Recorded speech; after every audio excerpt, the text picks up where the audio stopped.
Hey, welcome back to That 70s Card Show. I am John Keating, and I thank you for joining me as I take a look back at the cards and the culture of the very colorful 1970s. We'll revisit a more simple time in our hobby by taking a deep dive into the sets and the stats with a generous amount of dad facts sprinkled in. That 70s Card Show is currently sponsored by nobody. If you have a comment or suggestion, I urge you to reach out to me at that70scardshow at gmail.com. 70s Card on Twitter, and that 70s Card Show on YouTube. This is episode 64. And if you notice that I'm reading my stuff very quickly, it's probably because I have some guests waiting in the lobby. Before we get to that, though, I did a Mendoza Line shout out for my channel here, a video reply. I've extended it thanks to Dylan, Double D Vintage. So this is your bonus, your prize right there that you're going for. PSA 9 Mario Mendoza, 1978 tops. I'll extend that to Saturday, whatever date that is. It's probably the 8th. It's probably the 9th, now that I think of it. I don't know, the 8th or the 9th. So we'll extend it to next Saturday because I'm going out of town next Sunday. So you have another full week to get that stuff in. Leave a link in my comments so that I can find out where your video response is. PSA 9 Mario Mendoza, come and get it. It's all yours. So where are we in episode 64? This is episode 64. We're calling this episode Three's Company. Three's Company, of course, was a wonderfully mediocre show in the 1970s starring John Ritter and Don Knotts at times and other people. So anyway, Three's Company. We are going to be joined here by two people that I've probably known all my life, although we don't have the exact data on that because I came late to the party. First round draft pick, 1963, from Joseph P. Keating Sr. and Carol Keating. We have Joseph P. Keating Jr. Hey, Joe, what's up? How are Hey, you? John. It's great to be here, man. No, it's not. Second round pick. He came along in 1965. I think he was a supplemental pick because I think nobody else wanted him. So Joe and Carol picked him up in the summer of 1965. Paul Keating, how are you? Two things. Jalen Hurts was a second round pick. Okay. And so I'm in solidarity with him. And I'm also in solidarity with all the Norman Feld fans out there who are upset you didn't mention Norman Feld as a original cast member of. Yeah. It was on my mind. I get him confused with Norman Lear, so I didn't want to screw up and get people from the estate of Norman Lear, if he's still alive, writing in. So you're right. Norman was the OG, that's for sure. Mr. and Mrs. Roper, of course, were there before Ralph Furley. So my bad. I, of course, am the 1968 third round pick. There was a fourth round pick, but he did not report. So here we are talking with my brothers, Joe and Paul Keating. Thanks for coming, guys. I appreciate it. Thanks for keeping your clothes on, Paul. It was a struggle to get on the air here, but I appreciate it. So, the 70s were awesome. I don't know whether you guys feel the same. You guys experienced it more than I did. First of all, let's bring this up here for those of us who need some visual aids on the YouTube. Yep. There's these three badasses right there. And there it is. Colonial Street, probably 73, maybe. I guess 72, 73, wearing our Eagles varsity jackets.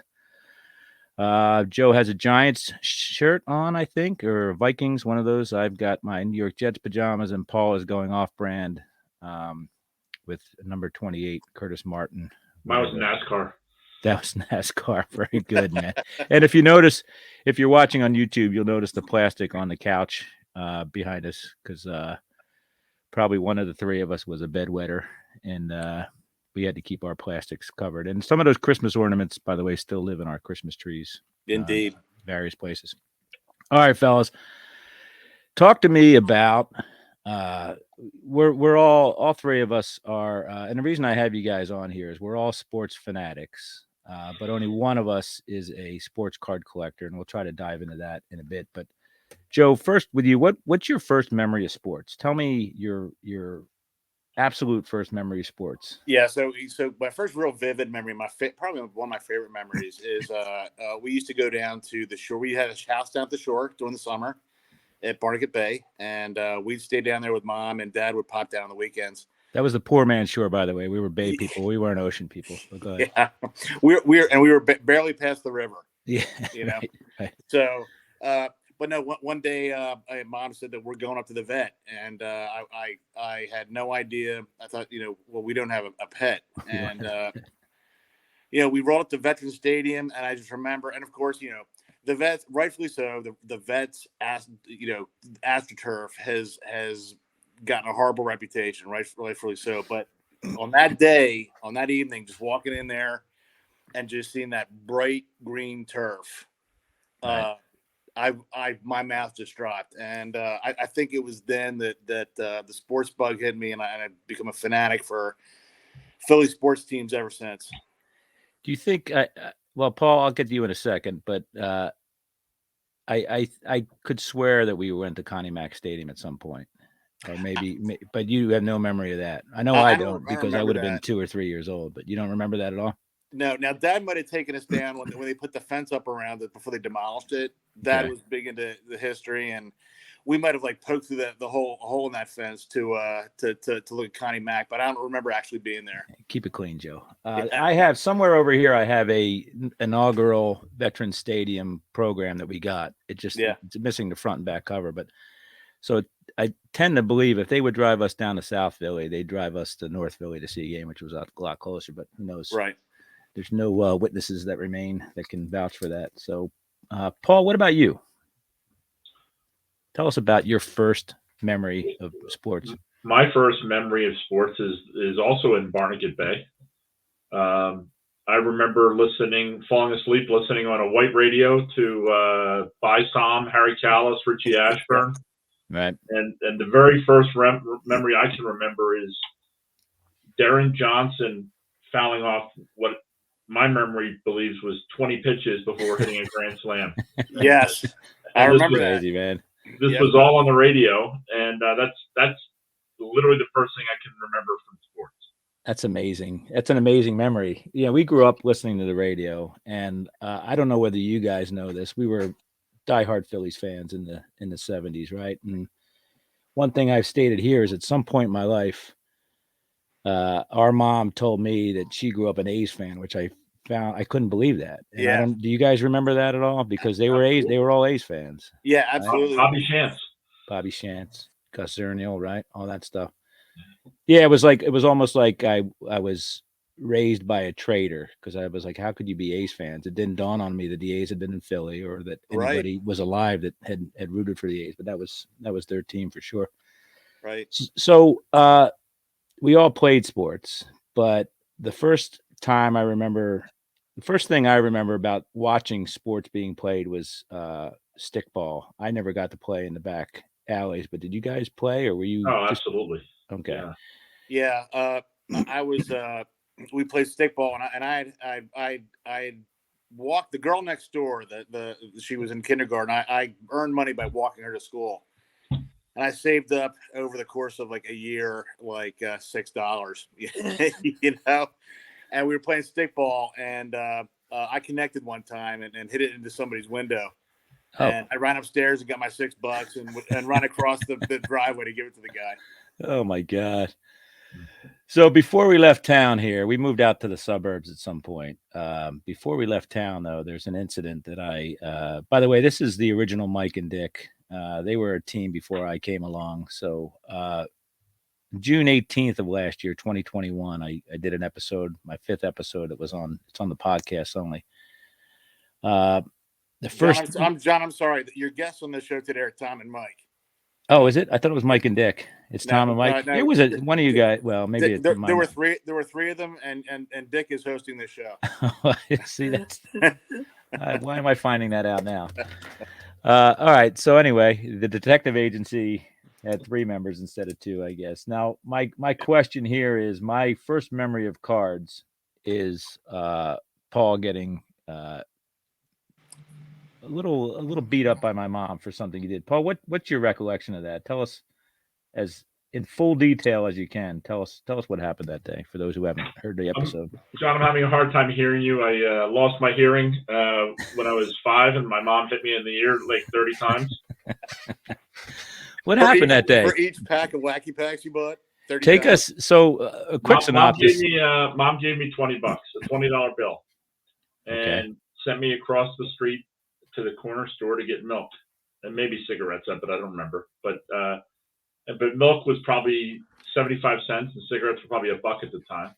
And I said, "Can I get Wacky Packs with the change?" And she said, "Yes." Well, Paul, can I interrupt you just for a second? I just want folks to meditate on the fact that Mom is sending a 5-year-old or 6-year-old to buy cigarettes for her. In a city. Right? In the city. Please continue. It was the Philadelphia version of the critically acclaimed HBO series The Wire. Or Shameless. I think it was more like Shameless. Yeah, Shameless, right.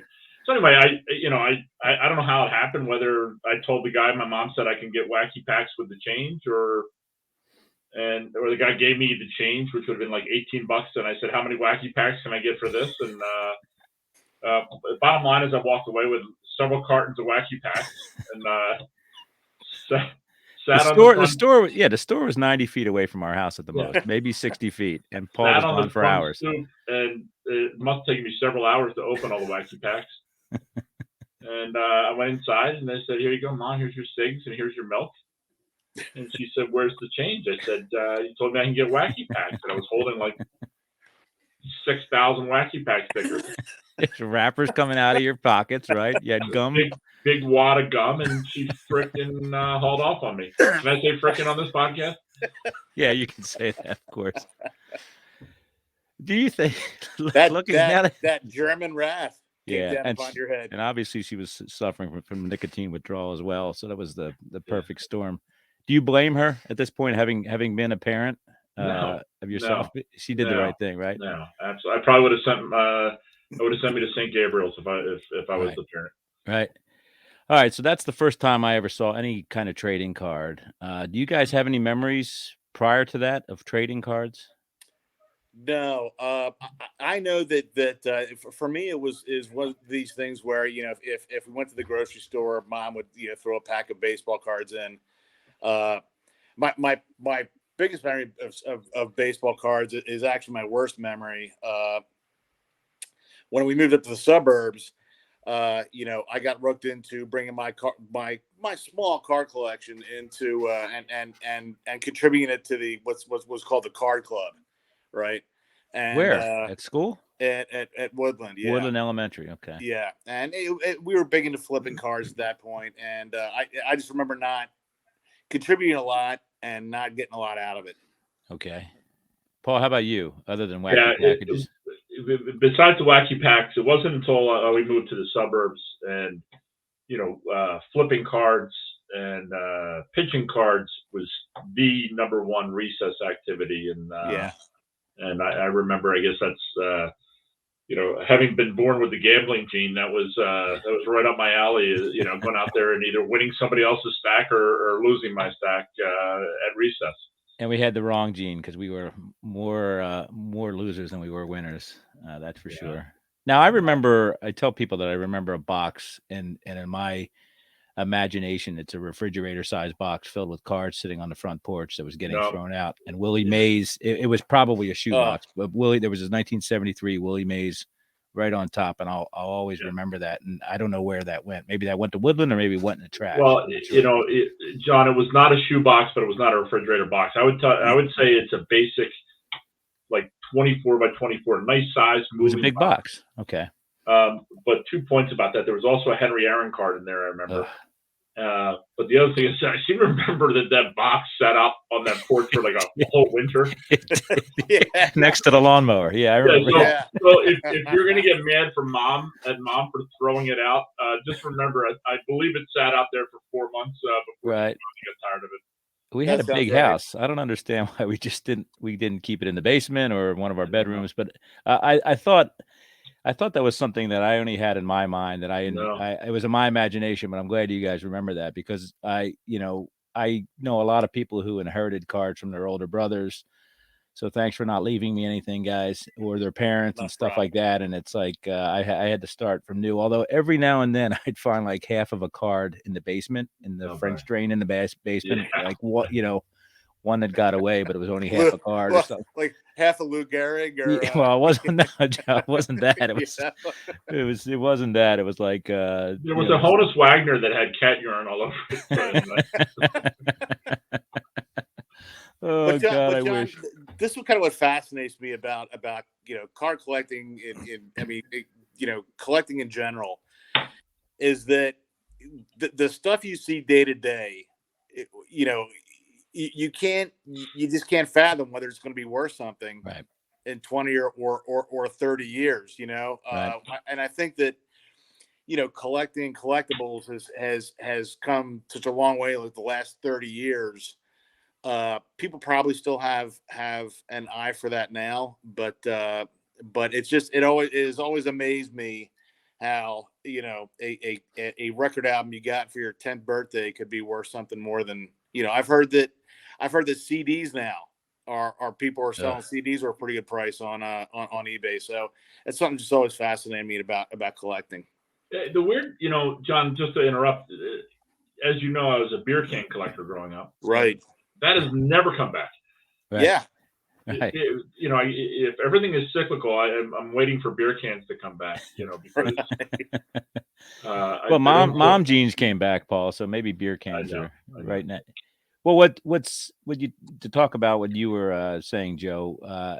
Now it seems like everything collectible or perceived to be collectible, people are collecting it in order to monetize it or invest in it. Yeah. Invest in it. Back then, the cards were simply marketed to 10-year-old boys. Absolutely. Right? Yeah. Who they knew were going to grow out of it, and there was an unlimited supply of 10-year-old boys because every year, every year there was a fresh bunch of kids that would get into collecting and do it for a couple of years and then gone. So now it's different. The mentality is different, and that's why the old stuff is worth so much, because it was never held on to as a long term. It wasn't explicitly meant to be.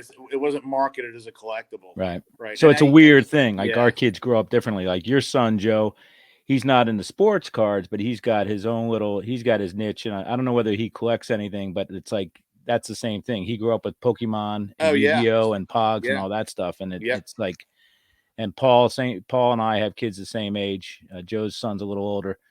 So I don't know whether they ever went through that, but my oldest went through it briefly, but no interest. Well, they're collecting digital stuff now, which is just so strange. Right. I was going to say they're and I'm probably showing my age here, and I probably get people really but to me they're collecting nothing now. I mean, I do not disagree, dude. I do not disagree. The NFTs, and it's amazing how the volume in NFTs have gone down last year by something like 90%. Yeah, and you're the old man on the porch, right? Because you're saying you're poo-pooing that. Excuse that. I don't like to use that term unless I'm in a Chinese restaurant. But you're like, we have a negative view on it because we've seen a lot of things come and go, and it's like, where's the worth there? The worth, if I can't see it, I'm definitely not going to participate in it. John, have there, and I probably, I could research this, but have there been any NFT like products like related to card collecting? There's a ton of them, man. Oh, really? In fact, that wave has, that wave is come and gone. It seems it's on the downside right now, but it was a big thing not too long ago, and everybody was involved. The card companies, and they're still doing it.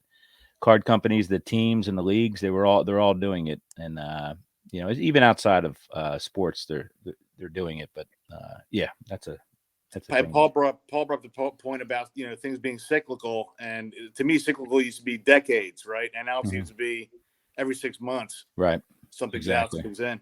Yeah. Well, one of the problems now is, and we jumped ahead, but that's okay. We're into it. Is one of the problems now is, sports cards in particular have always been controlled by the secondary market. The manufacturer makes it goes out into the collectors, and then after that, cards get traded and bought and sold and collected and all that stuff. And where the money is trying to be made now is in the secondary market. Like people, I'm not sure whether you guys have heard of breakers, but these guys, you pay somebody to open up packs of cards on camera, and they send you the cards, right? Right.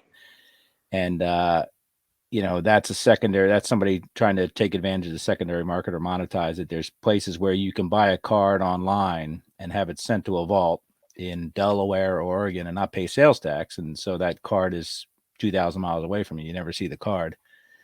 So it kind of gets away from the whole spirit that I grew up in, where you buy it, you buy a card, you put it in the shoebox and you look at it, right? You can't look at your cards. And then there's the fractional part where you buy a part of a card that you'll never get to touch, So it's like buying a share of stock, but right. Unlike I've made some crappy investments in my life, but at least like I talk about TWA, at least they had airplanes.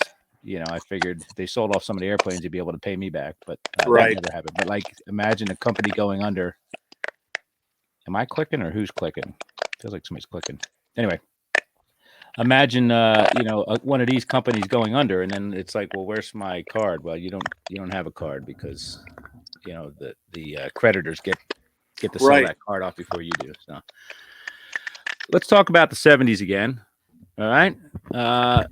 We spent a lot of time at Veterans Stadium, as you say, Joe, and we were primarily, and I want to say in the high 90s, our attention was paid towards baseball. I don't remember, I remember not so much being football fans or basketball fans or hockey fans, although we do remember going in to celebrate the Flyers, right? Dad loved a good riot. Yeah, Dad loved a good riot, of course. You guys got to sit on the third base side together, and I sat on the first base side with my mom, and I feel like we went to 50 games a year, but it was probably more like 3 or 4. What are your memories of those teams? I guess mid to late 70s, Phillies. And it's weird because when you're that age, you're not cynical yet. Even in Philadelphia, you're not cynical yet. And to me, it was just to be that close to the game. I mean, to see like Mike Schmidt play,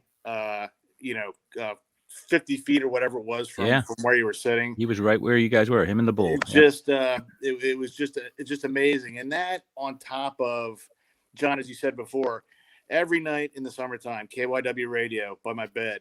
Mm-hmm. I listened and I would cry when there would be a rain out because I just loved listening to it. So, but then just being at the game and seeing these guys play and just knowing the roster real well. I know the roster. I knew the roster back then a lot better than I know it now. Yeah. It was a big part of our lives. So, Paul, Joe talked about cynicism. You had a healthy dose of that growing up because your favorite baseball player was Mike Schmidt, and your dad thought Mike Schmidt was a bum. Yep. All right. He's so how did you take that when your old man was telling you that the greatest player in Phillies history was a bum? Well, one of the greatest players in sports history, maybe the best third baseman in baseball history. The best third baseman. Yes. Yeah. So, I didn't. It didn't really bother me. Did we lose Joe? We lost Joe, but that's okay. We'll bring him back. We had a couple of arguments about it, but it wasn't a big deal. To answer your question, though, the thing I remember about going was how rare it was to see the Phillies lose. Yeah. We would go see games. The ones I remember were starting in 1975. I know we went before then, but it just seems like we won. They won every time we went because they were so good. They were winning, 95 to 100 games a year, and a ton of those were at home. Right. And there's nothing to be cynical about. The 75 to 85 for all Philadelphia sports teams were the golden years, right? So did you? You say? Did you think that was the norm? Not that you had a macro view of the world, but did you think that was happening in every city, or did you realize like, wow, we got a special thing going on here? No, I do. I remember you hit it right on the head. Interest in Sixers, Flyers, and Eagles came later, but I do remember tuning into Flyers games on TV casually and hearing like the Flyers have beaten the Canucks 28 straight times, and then hearing the Phillies had beaten the Expos, 15 out of the last 17. So it did seem like I didn't think that every city was that way, because I kept hearing how the Flyers hadn't lost to certain teams in so many Right. years, and the Okay. Phillies had these huge winning records, and I guess it's the way Boston people felt in the last 20 Yeah, years. good I point. just felt Yeah. like every year we had a chance. The expectation was to win a championship, and it was crushing when we didn't. And there was a lot of that going on in Pennsylvania at that time too, right? Because I was more of a Steelers fan in Right. the '70s. But you look at the Pirates were winning World Series in the '70s. The Steelers were winning. So my view was a little like, oh, this happens everywhere. Like And how Penn many State Super was Bowls? dominant. Penn State was great. Yep. Yeah, Yep. it just seemed like that's the way it was going to be. Here's a question for you guys. I want to say around 1972, I remember going to the Spectrum. Do you guys remember going to the Spectrum that early? Because I do. Los Angeles Lakers. I got a Jerry West autograph. Yeah, it was a ball. Like I think it was ball giveaway or something. Or, Yeah. So we got to see Jerry West and Will Chamberlain, and I guess Elgin Baylor was on that team, and whomever else. And that's one of my early memories. I remember that before I remember any Phillies stuff, to tell you the truth. I do remember that, and I remember also Mom took us to a Phillies game once. Hank Aaron was coming, and it was rain jacket day. And we got there too late to get rain jackets. And we were probably sitting up high there, right? We were probably in the 700 level, I would imagine. Yeah, we were all really bummed out we didn't get rain jackets. Everybody else had the rain jackets on. We didn't get them. So, I mean, there's a little theme there. Our father was his parents were born in Ireland. Our dad, I didn't see my dad in a pair of sneakers until he was probably in his late 40s. So we were essentially, our dad worked very hard, but we were essentially raised by mom, right? As far as our sports, my dad didn't have any, and I think that's why it was so easy for him to negate Paul's opinion of Mike Schmidt, because my dad, I don't think he had any allegiances growing up due to his upbringing. His parents knew nothing about sports. So right. I remember my first participation in amateur sports, and it's probably my first memory of baseball other than stickball, was you two were coached by my father, your father too, I guess, Audubon Recreation Association. I think you guys were the A's, right? Yeah. What do you remember about you guys played on sports teams a lot? My induction into amateur athletics was I tell people there was a tornado warning and half the team didn't show up, and I was the bat boy. So my dad set me out in the right field where all the storm clouds were. It was probably sunny on the other 8 positions on the field. Do you remember? I mean, I remember Dad hitting shag flies to us, but what do you guys remember about always playing together? Because I didn't pay attention to you. I just had to get the bat. My kind of little league aside, my favorite memories of that have always been shagging flies with you guys and Dad. Right. Shagging flies might have a different connotation. You can't say that anymore. Yeah. But back then it was he just hit, and I think that growing up I didn't have I didn't have a lot of self-confidence, and I think in Little League, I was not by any means, people don't look at me and say, oh my God, guy's going to be in the majors when he's 18. But I was something I felt I was pretty good at. And that's part of the reason why I liked it. What's funny is Paul might agree to the same thing, but you're probably the best athlete in the family. You were the fastest, and you could run the furthest. Paul and I were always stuck at first base. My memory of playing Little League baseball was Joe hitting a triple. I don't remember any of my hits, but I remember Joe hitting a big triple. We were in the major leagues at that time.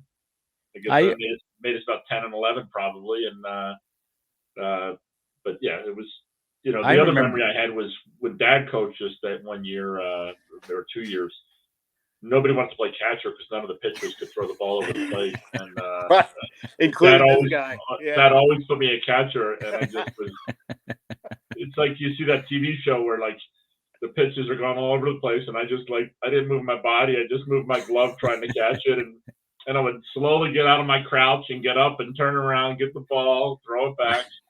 But it felt like we walked like 20 guys an inning, Right.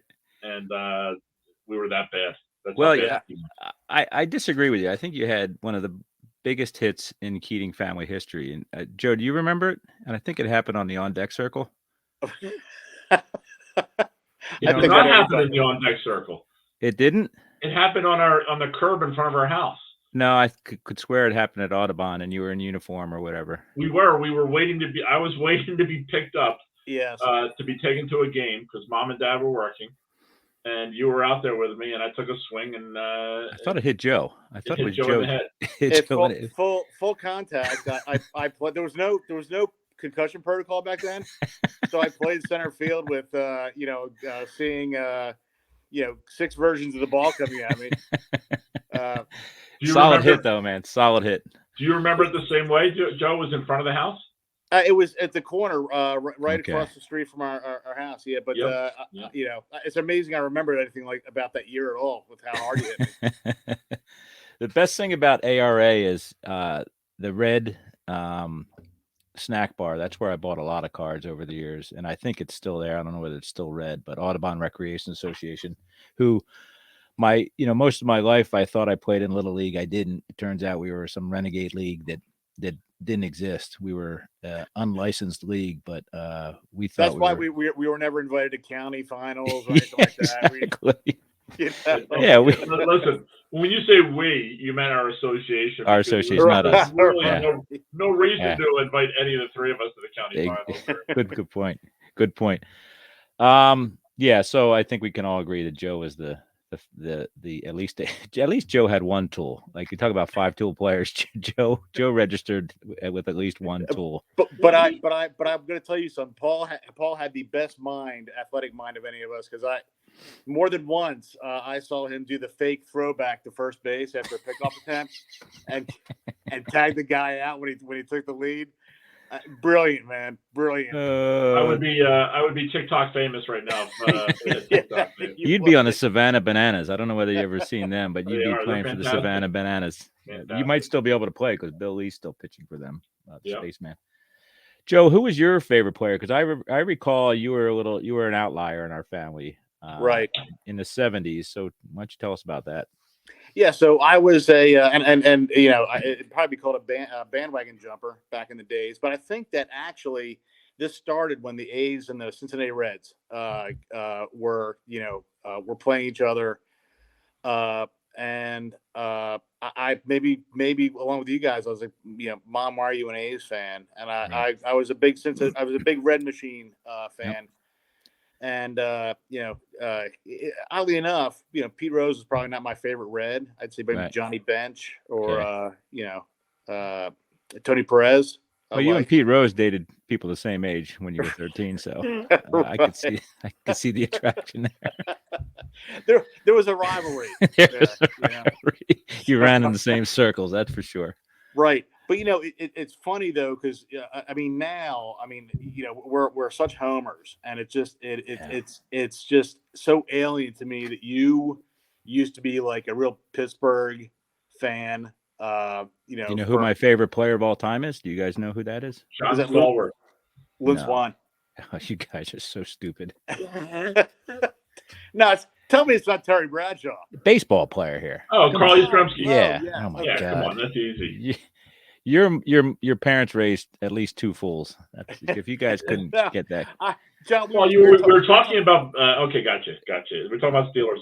It was a diversion. One of my, I'm piggybacking off what Joe just said. One of my real earliest memories of sports is coming home after school and watching the A's and the Reds on TV. Really? And I love those A's teams. Bert Campaneris and Reggie Jackson and Joe Rudy, Sal Bando, Gene Tennis, Sal Bando, Catfish Hunter. Yeah. Yeah.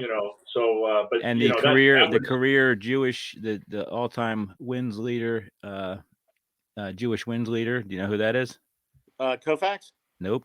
Ken Holtzman. Oh, Ken Holtzman, right? Yeah. Yeah. So that's that. I mean, people don't realize it back then, but not every Phillies game was on TV. No. And we didn't have cable. We never had cable. No. Well, this was even before cable. Sundays were a big deal because the Phillies were always on Sunday. But Yep. Typically, you got the Reds, or you got the A's, or you got the Yankees. They would telecast on UHF. Somebody's Yeah. gonna have to Google that, but they would televise the away games on UHF, and a lot of Yeah. those were like 10:30 at night starts, right? Right. Yes. Right. But I But- do. Those A's teams were amazing. The Reds teams were amazing. Yeah, that was I mean, I think it's the greatest decade of baseball ever because of the complete change in the way they did it. You know, free agency, AstroTurf, designated hitter, polyester uniforms. It all happened in the 70s. And Pinch runners. John, pinch and just runners. real quick, and just real quick, something doesn't happen today that I miss is concept of a doubleheader. Yeah. 2 games for Right. one. Right. Without having to negotiate with the players union. Yeah. Right. Yeah, you're right, man. So I think I don't know whether you guys agree with this. I don't regret 1 minute not growing up Cubs fan or a Red Sox. Like I love the Vet. I will to my dying day. I've had so many great memories of the Vet, and I would have loved Connie Mack to keep going, Connie Mack Stadium, but I don't regret that we didn't have an old time ballpark. You guys probably feel different, or I know Paul probably feels different, but that was such a great dump. The Vet, you know, I hated it playground. for baseball, though. I hated it for baseball. I thought it was awful for baseball. We were lucky growing up. Our seats were, what were they, like 150, section 115, something like that. Box seats, yeah. Yeah, so we were 8 rows from the field, so we had great view. But if whenever later in life when I didn't have box seats, I remember sitting up in the 600 level, and it's just an awful place to watch a baseball game. Just for those that don't know, our dad, my dad was an accountant, and his side hustle was doing the books for different firms. And one of the benefits was one of the firms had box seats. So we would get 2 on the first base, 2 on the third base. My mom and I would sit on the first base, and her second and third favorite sons would sit on the third base side. And did you guys, I went to the All-Star game at 76. You guys didn't go to that, or did you go to that? No. I was at Russica Falls at a Boy Scout that kind of jamboree type thing. Priorities, I get it. It was in the middle of summer. You're right. It was. So Paul, God knows where Paul was. Paul was probably on the corner swinging his bat, waiting for somebody to pick him up to take him to the All-Star game. He was probably working the Republican table at the bicentennial. For Frank Rizzo. You're probably Frank Rizzo fundraiser. Frank Rizzo was not a Republican. I know. He did. No, that's not true. He changed later on. Later in his career. Okay. Yeah. All right. So obviously, I think we can all agree, Joe, you were on the cusp of manhood. Well, you were on the cusp of manhood at 8 years old, but legally, you were on the cusp of manhood. Real quick, I just want to point out that Frank Rizzo's son's name was Franny. Okay. Okay, Good Franny to know. Rizzo. Good to know. Thanks. Yeah. Appreciate that sidebar. Yeah. And he was, and I remember actually he played for a school in the city. He was on the hands team. All right. Played handball, or was he on the hands team? Yeah. All right. Let's get back to what we're talking about. 1980. Tell us about 1980. You guys, did you go to the World Series game? I know I went to game 1. We went to the World Series game, and I'll never forget that game because Dad had 4 tickets, and he dropped us off in front of the stadium, and he said, "Oh, I'm going to park the car. My ticket's on the other side of the stadium," and he went to a diner to watch the game. I didn't know that. So that his boys could go to see that game and not feel bad about it. That's amazing, huh? Right. Yeah, I'm still in therapy about it, but do you guys know who started that game? I know I think Bake McBride hit a home run. Well, I mean, pitching wise, Joe. No. Bob Walk. Bob Walk. Yeah, which was crazy. I mean, I remember even then I was 12 years old. I was like, I'm going to get to see Steve Carlton pitch game 1, and then I didn't read the paper enough to know that Bob Walk was going to be the pitcher. So right. Well, they burned all their pitching in the league championship series against the Astros. Yeah, right. And I say if J.R. Richard had not had a stroke, the Phillies would not have made it to the 1980 World Series. That's my opinion, because they burned out their pitching, and imagine being able to have J.R. Richard at their disposal. That would have been amazing. But it's one of those. Well, if we hadn't traded Fergie Jenkins, we would have killed him. It's a good point too. I didn't think about that. Although at that point, I don't know whether Fergie was had his nose in the game yet, because I think He had his nose in some game, I think. yeah, he did. He did. All right, so let's talk about music. We have vastly different tastes here. Joe and I argue about this. Paul, I don't mean to offend you, but I liken your taste to 70 music towards the yacht rock kind of playlist type thing. Paul, tell us about your favorite band, album, or song of the 70s. I did not follow music until I got into the 80s. But now that I am an older person, I love a lot of 70s music, and I love a lot of the same 70s music that you did. I hated the Doors, I hated Ozzy Osbourne, I hated Black Sabbath and Led Zeppelin, and now all those are on my playlist. So Yeah. Which is funny, because the Ozzy Osbourne and the Black Sabbath were coming from my room. The Doors and Led Zeppelin were coming from Joe's room, and Paul, being the middle child, had a room kind of between us, closer to Joe's room. But some fool in our family bought Paul a plastic organ that Paul would play at all hours. And how did Shriek. that? He would shriek to it too. He would play every note and shriek to it. Yoko Ono-ish. I was Yoko Ono before Yoko Ono was Yoko Ono. You definitely were, man. So you're not gonna you would have been discovering music in the 70s, but you abstained. Is that what you're saying? The very first concert I saw was Beatles Mania. Okay. And I only went because Joe wanted to go. And then at the Schubert Theater on Broad Street, now called the Merriam, I think. Yeah, and now the first real concert I saw, and this will confirm your yacht rock theory, was REO Speedwagon. Do you remember who opened up for that? I think all three of us were at that show. I don't remember who opened up? Survivor. Survivor was the opening act. And Paul, do you remember there was a drunken gentleman there who thought you were looking at him and took exception to that? No. Yeah. And that's every Eagles game we ever went to, by the way, too. Right. That I don't remember that at all. Who drove? Is that you that drove us down there, Joe? I believe it was, yeah. Oh, Mom. That's right. Mom was with us, yeah. Was that before or after the Kenny Rogers concert? That was before. Okay, gotcha. Joe, you were the prototypical older cool brother that had all the music. What was your first recollection of music? Because you went deep in the 70s with this stuff. Again, it's probably one of the most vivid memories of my life.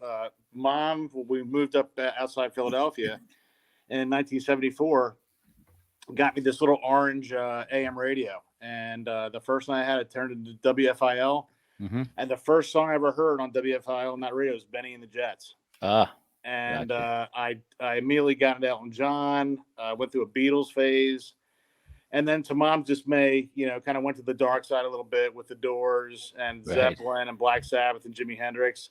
Right. But I will say that a big part of the 70s music experience in Philadelphia was going down to the Tower Theater to see midnight movies. Mm-hmm. The Kids Are All Right. The Song Remains the Same. You saw a Jimi Hendrix movie too, I remember. Jimi Hendrix movie, which was, yeah. And, I do remember one of my earliest music memories is Joe blaring The End by the Doors and walking up and down the hallway knocking on doors. That's not scary at all. No. There was a lot of pacing of the halls growing up, and I don't know whether I'm at liberty to talk about that, but I tried to have as many locks on my door as possible. Yes. Until Dad one day barged through because I said something, a smart ass comment, so he broke through the door and never fixed any of the locks. He broke on through to the other side. He did break on through to the other side. Well done. That's good, man. That's great shit right there.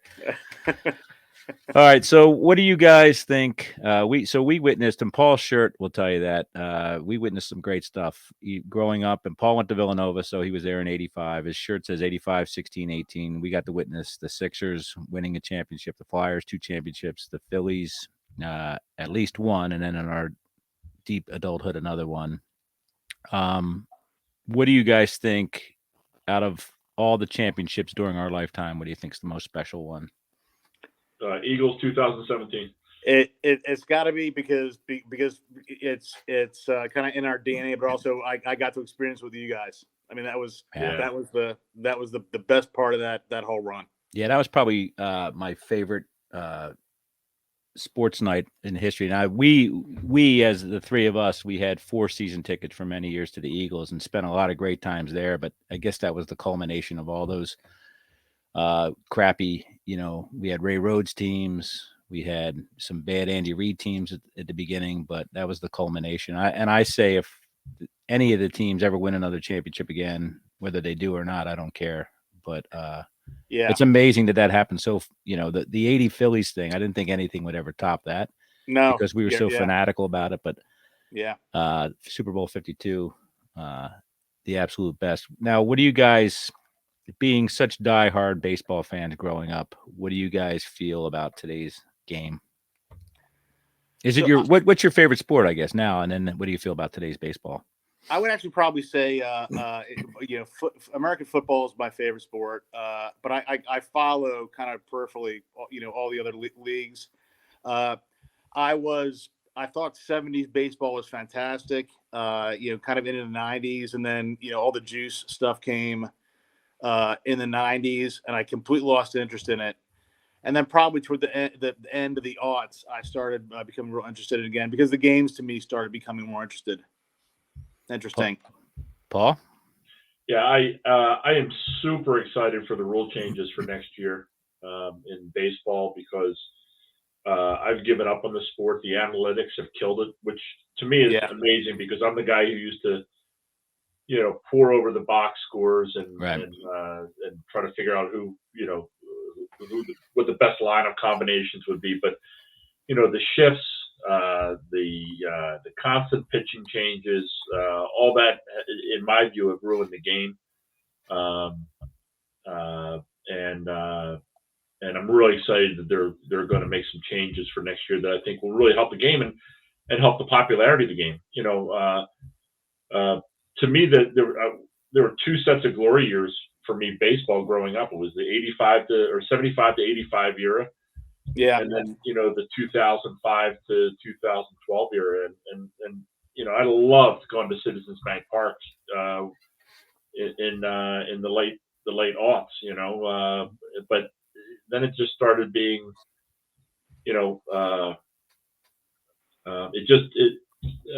I'm not going to pontificate. They're making changes, and I think it's great that they're going to do that. Right. Well, so I kind of mock the changes, and I'll tell you why. The shift, Ted Williams, they tried to shift Ted Williams, and what did Ted Williams do? He defeated the shift, right? Imagine the shift in the 80s with Wade Boggs and Tony Gwynn and Rod Carew. They would have defeated the shift. My answer to that is learn how to hit. Yeah. If you have to adapt and overcome and Williams changing the rules for that, Yeah, Ted Williams wasn't hitting guys who could throw 102 mile an hour fastballs and 94 mile an hour sliders. Good point. I mean that's the reality is the pitching caught up, and then the analytics caught up, and the human eye and reaction time can only be so good. So as somebody who isn't that bright, and I'm talking about myself, wouldn't you get wouldn't you come around a little late on a 102 mile an hour fastball? And You're right. Wouldn't that negate the shift? And there's 3 infielders on the right hand side to make sure it doesn't get through the infield. Well, I'm saying if they're on the right side, because the shifts are always for pull hitters, are they not? Or am I? No. They shift the opposite. I guess you're right. Yeah, I guess you're right. Yeah, you rarely see infielders on the left-hand side of the infield. That's gotcha. 3 infielders. Right. Yeah, I forgot the people bat from both sides of the plate. So, and Paul, the only thing the only kind of point of disagreement I would have is that the pitching is definitely involved, but the hitting involves and the hitters involved too. I do think that the reaction time and the human eye. I think you get trained to those. Those 94 mile an hour sliders, and you just learn how to hit them. Well, apparently the rest of the world doesn't think so because nobody has learned how to hit them, and that's why they do shifts. And right, yeah, but is that because everybody's worried about their launch angle and their launch speed instead of focusing on putting the ball in play where it needs to be put in, right? Listen, when Bob Gibson became dominant, they changed the game, and now they're changing the game, and I think it's overdue. And so games are they're 4 hour, 3.5, 4 hour games are just abysmal, especially when when they're 2-1 games. There's very little offense. There's but are they?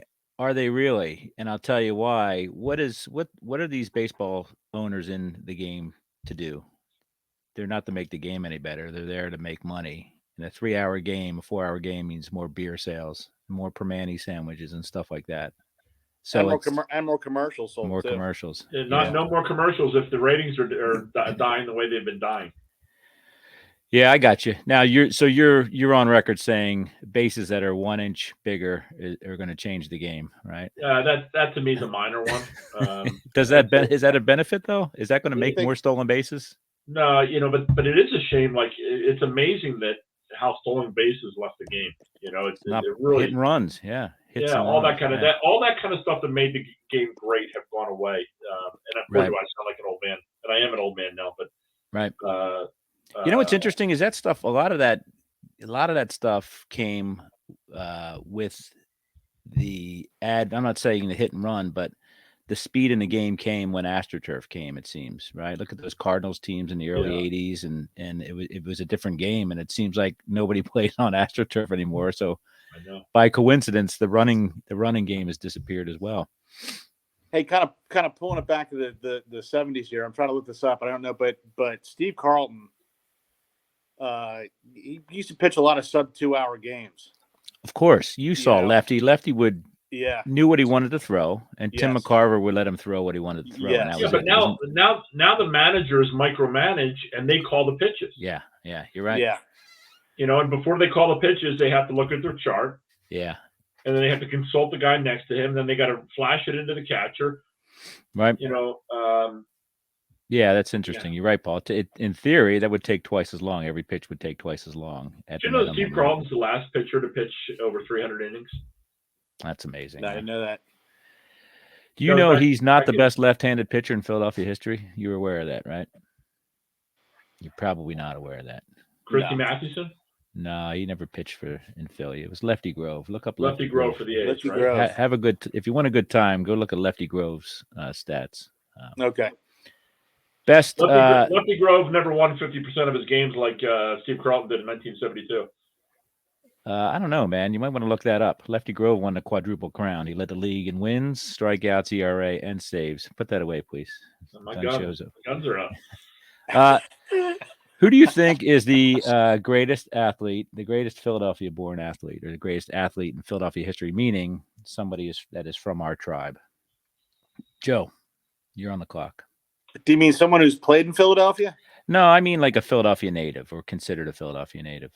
I'm drawing a blank. Seriously. Look to the door. Yeah. I'm feeling pressure here, and I don't react well to that. Paul? So, obviously Will Chamberlain is near the top of that list. If you're talking about Philadelphia natives. That's it. Yep. Reggie Jackson. Number 2. Okay. We're on a roll here. Now 3 and 4 would be, I think, would be no-brainers. One went to Lower Marion High School. Of course, they're obviously he should probably be at the top of the list. With you think so? I don't know. Will was a game changer, and we talk about absolutely. Like he changed the sport, right? All right, who else? Who's the other one? Well, Wilt and Reggie. Wilt, by the way, your mother had a crush on when they graduated the same year, different high schools. I got my rankings are Wilt, Reggie, Kobe, and then Roy Campanella. So. That's that. Joe, next time somebody asks you that question, Joe, at bar trivia. How about somebody Joe Frazier? I don't. Yeah, I get you. Good call. Or John Marzano. Joe thought Roy Campanella was a history teacher at Arcola High School, Arcola Middle School. He thought it was a dish at Olive Garden. What do you guys? Let's talk a little bit. What do you think? You guys hear about the most expensive baseball card ever sold? You guys you heard about that? Was that a Honus Wagner tobacco card? I asked you simply, guys, don't deviate from the script. I simply asked you, do you guys know what the most expensive baseball card ever sold was? I didn't ask you to ask me questions. It was just Mickey Mantle recently, wasn't it? Good call. No, it was Ito Shimizu. Shimizu. 1934 Shimizu. Shimizu. Paul, you're right. It was for $12.5 million. It was a 1952 Mickey Mantle. And Joe, you're right too. It kind of bounces back and forth with the Honus Wagner. And people like to tie the health of the hobby to that. Like, oh wow, look at that card. But as we know, there's probably 5 people in the world that would bid on those cards and pay that kind of money. So,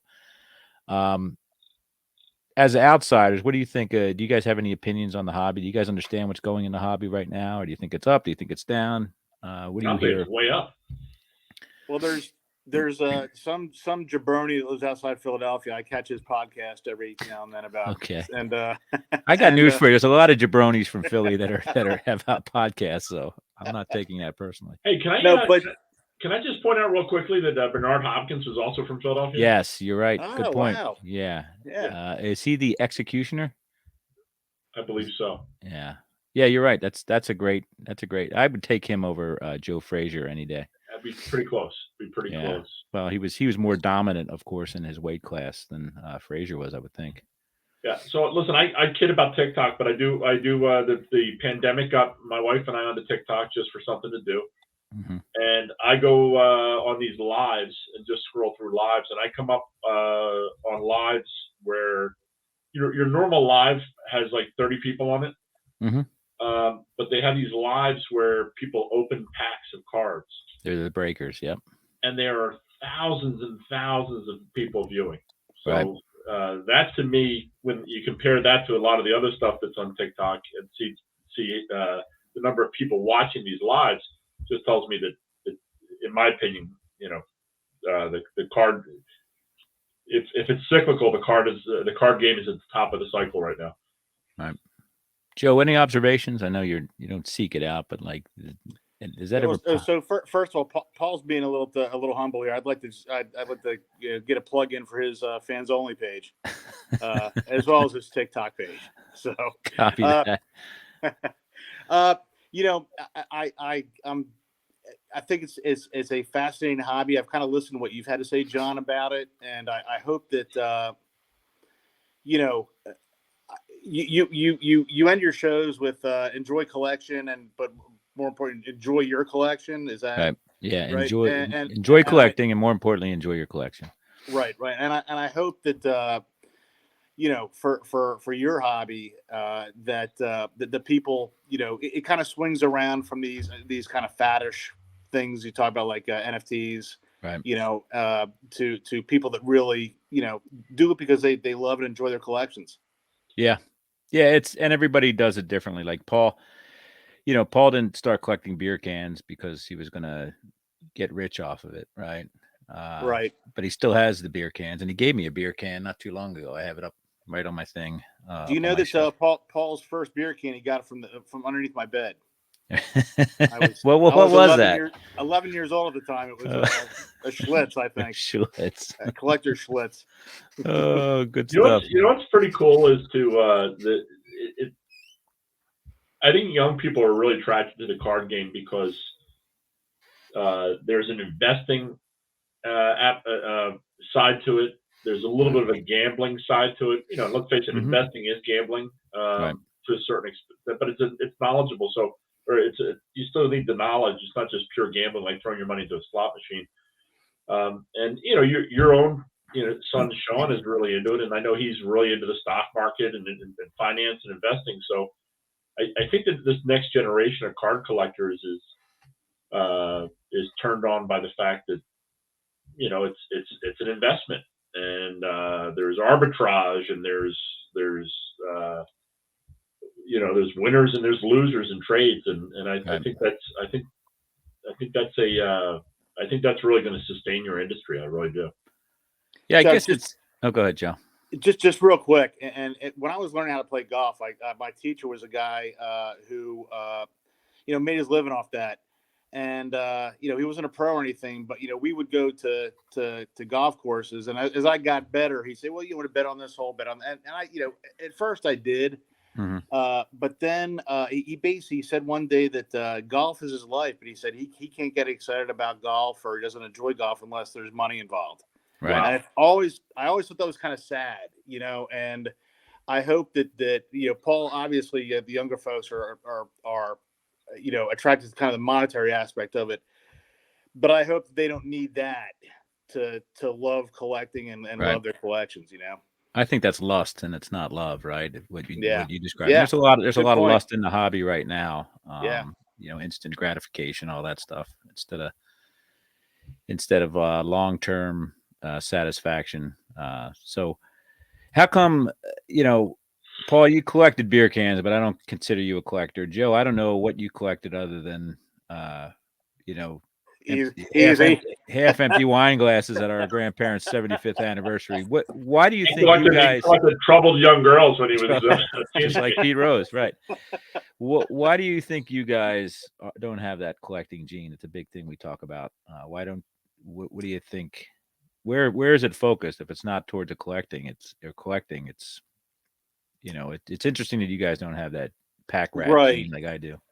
Yeah. Right. And I probably have never found something that. So first of all, John, I back up a little bit.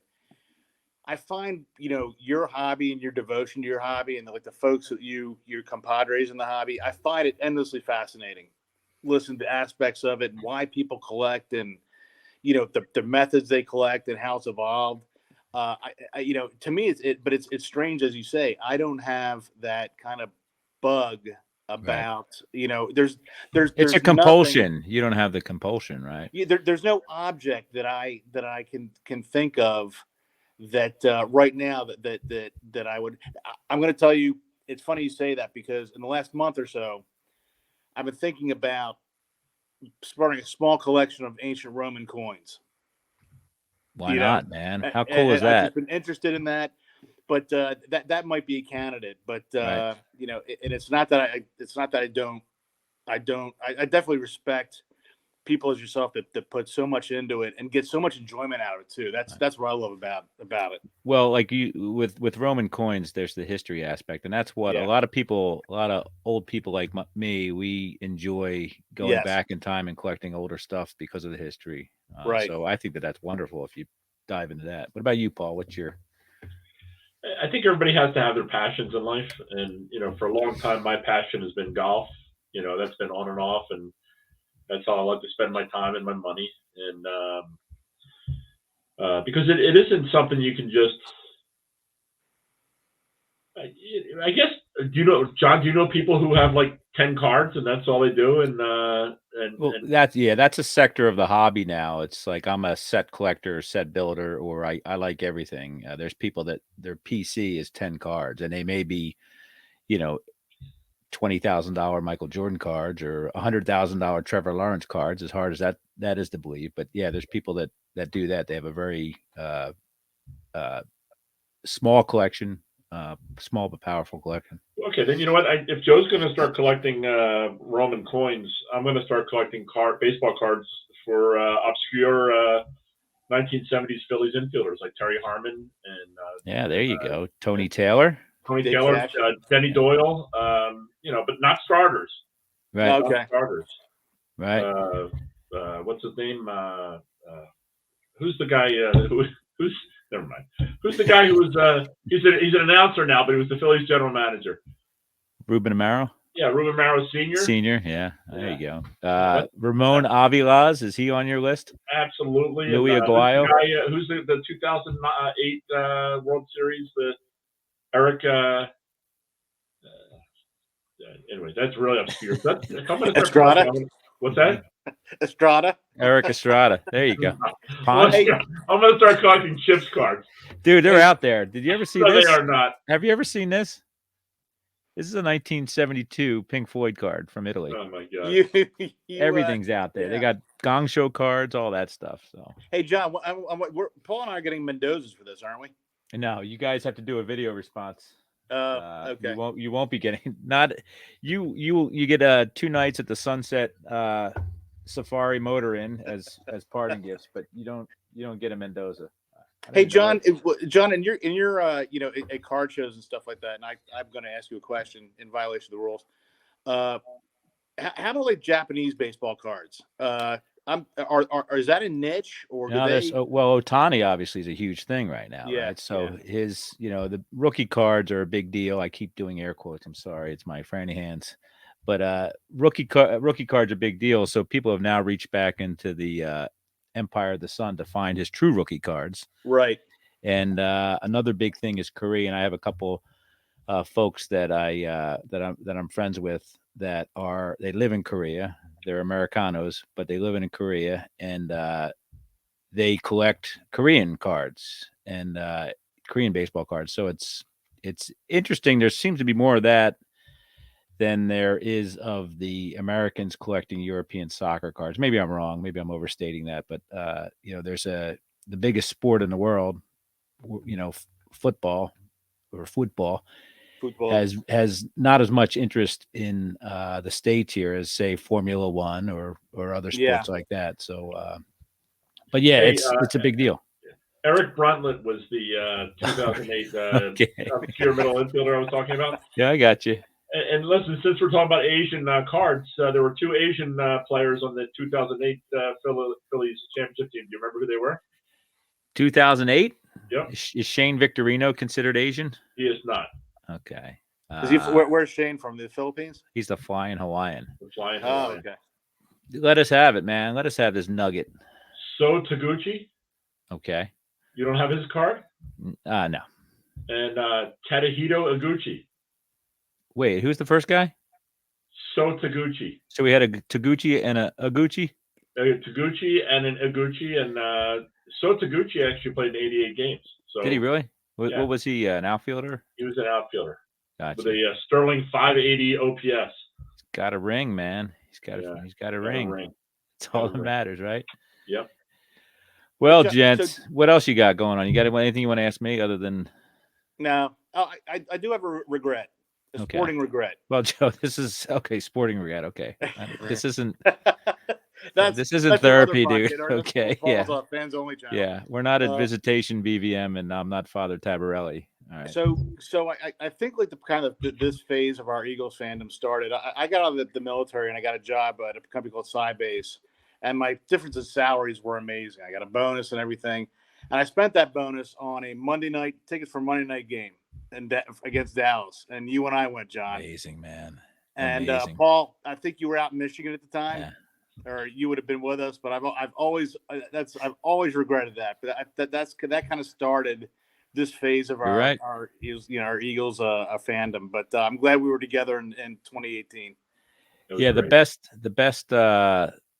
the best things about Eagles games back then in the late 90s were the stuff that happened in the stands, and I guess beyond that as well, because it was more fun in the stands. I absolutely missed the vet. Moving to the link was horrible from a football perspective, you know. So the home field advantage went away.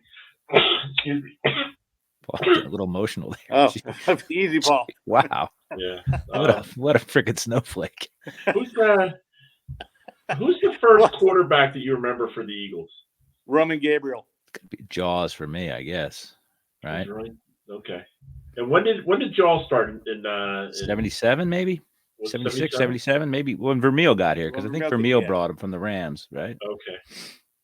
Yeah. So one of my friends rolled out Mike Barilla the other day. Yeah. And they said that you know, they were all talking about how they used to go to games and Mike Barilla, and I'm like, man, I wasn't into the Eagles back then. I don't remember Mike Barilla. I remember the name, but he could have been a long snapper for all I knew. I don't remember. Who's the best quarterback in Eagles history? Jalen Hurts. Joseph. I'm going to tell you for 4 games, it was Nick Foles. Okay, I was about ready to remove you. It was only 2 games. The wrong name. 2 games. He had a great season that one year where he had 30 TDs and 2 interceptions or something. Oh yeah. His first start is his jersey ended up in the Hall of Fame, right? Like in 2017, though, or that year, he was horrible against the Falcons. Right. And that's why I think nobody had any concept about what was going to happen with the Vikings. He came out and blew the Vikings out. Amazing, man. Yeah, what a run. They were down 7-0 to the Vikings, right? And the Vikings were driving, and so that game easily could have been 14-0, and the Nick Foles miracle and Doug Peterson's statue never would have been made. Right. I will. I didn't like the guy's attitude, but I think Donnie McNabb deserves a lot of credit with Andy Reid for dragging the franchise out of the doldrums of the 80s and 90s. Well, and look at the receivers. I'm not a big Donnie Mack fan at all, but poor Donnie Mack had no receivers. May Brown, that one Pinkston. year. That 1 year. So you're saying you're pumping up a guy who would rather take a 2-yard sack than throw the ball away as he ran out of bounds behind the line of scrimmage, Joe. Is that what you're saying? And he did that for 10 years. You're absolutely right. But at the end of the day, I get to look at the wins and losses. You know, I agree. And throw everybody under a bus, right? And throw everybody. Yes. The man who, after signing a $125 million contract, 7 or 8 years into the league, did not know a game could end in a tie against the Cincinnati Bengals. Yeah, I was in an airport bar, and if ever I was going to open the exit midair, it would have been that. I was still ticked off when he said he didn't know a game could end in a tie in the NFL. Of course, the only very sadly, Donnie McNabb has now inhabited the body of Josh Allen. Really? You think so? Have you seen some of the worm burners that Josh has thrown over the last couple of weeks? No, that's true. The answer to that question, by the way, guys, is Norm Van Brocklin, obviously. And yes, but none of us ever. You remember Norm Van Brocklin?